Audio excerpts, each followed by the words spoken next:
Amigas, amigos, mais uma vez passo por aqui e agora para comentar os resultados principais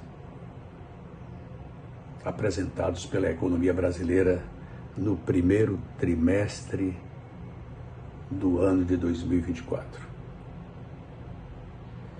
E imediatamente faço a seguinte assertiva: os nossos comentários não são carregados de cores partidárias e nem ideológicas. Utilizamos o conhecimento de economia e como base a teoria econômica que nós conhecemos. Vamos aos números. A economia brasileira cresceu 0,8% o PIB no primeiro trimestre. Foi um crescimento ruim? Não. Eu acho que foi um crescimento bom. Poderia ter sido melhor? Sem dúvida nenhuma poderia ter sido melhor. Esse 0,8, se você jogar uma mediana e utilizar a econometria, você vai visualizar um crescimento entre 1,9% a 2% ao ano. Pode ser melhorado, sem dúvida nenhuma.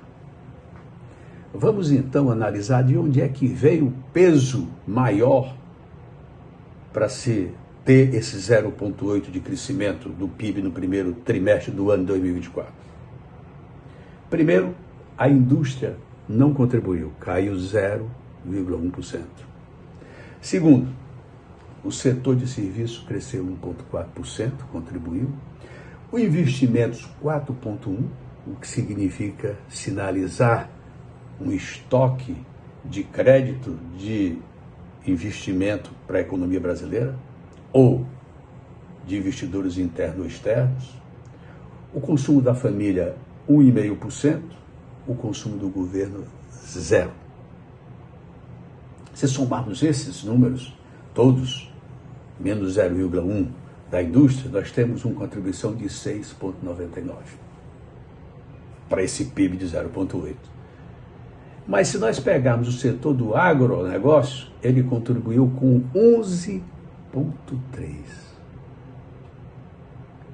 Isso demonstra que nós temos uma oportunidade de grande alcance na economia brasileira, que é o agronegócio. Vai nos ajudar no crescimento econômico, vai nos ajudar na internacionalização da economia brasileira, alcançando os mercados internacionais, vai nos contribuir para uma abertura da economia brasileira sem prejudicar setores que são preponderantes da nossa economia. Esse é um fato relevante. Esse é um fato de crédito. E por isso, talvez, alguns economistas e algumas pessoas que estão na gestão do governo acham que o déficit público primário do Brasil pode ser maior.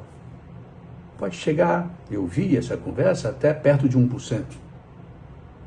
E diz que é 0,70% e não é. Nós estamos caminhando para 85%, com um déficit de 6 trilhões e 600 bilhões de reais. É perigoso.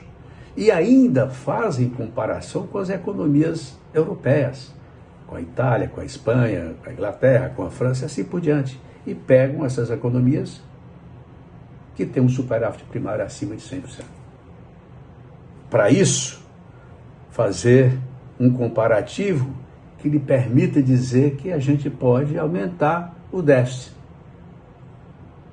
Esquece de dois setores ou de dois fatores que são importantes nessa análise. O primeiro é a produtividade das economias, que são diferentes da nossa. Eles operam isopontas de produção muito acima do nosso, tecnologicamente, modelo de gestão e assim por diante. Segundo, não tem a taxa de juro que nós temos de 10%. No caso do Brasil, com essa taxa de juros de 10%, o setor financeiro vai receber do setor produtivo 600 bilhões de reais. Vão para o setor financeiro. obrigatoriamente para a gente manter a economia com possibilidade de crescimento. Essa é uma realidade que não é boa, mas é uma realidade. E isso faz com que nós prejudiquemos, primeiro, a distribuição de renda e de riqueza. Desbalancei os setores industriais, de serviço, etc., com o setor financeiro. E, por outro lado, como nós estamos nesse processo ruim, se baixar a taxa de juros imediatamente a 2%, nós prejudicamos a economia e o setor financeiro, porque a inflação vai ser 4%, vai ser 3%, e o preço do dinheiro está 2%. E aí, é o que diz a teoria econômica, nós caímos na armadilha da liquidez. Vejam vocês, os senhores, as senhoras, que é muito importante, extremamente importante, nós temos um déficit primário controlado, agindo com cautela, não se entregando à linguagem fácil de eleitores ou de eleições. Nós precisamos, sobretudo, controlar, como eu disse na vez passada, com mão de ferro, o déficit primário do governo, e avançarmos dentro das nossas vantagens comparativas e competitivas. O agronegócio, a transição energética, a Amazônia, o tamanho do mercado. Cautela, nesse momento, é muito importante. Construir um país para o futuro é muito importante. Ou construir uma eleição para desconstruir um país não é importante. Trago nesse momento, esses dados e esses pequenos comentários, eu não chamo nem de análise profunda, para que a gente deixe instalado para o debate essas circunstâncias. Esses dados que nós alcançamos de 0,8 poderiam ter sido bem maiores se nós tivéssemos tomado rumos de política econômica no ano atrasado, no ano passado e assim por diante. Fico por aqui, meus amigos. Até a próxima oportunidade.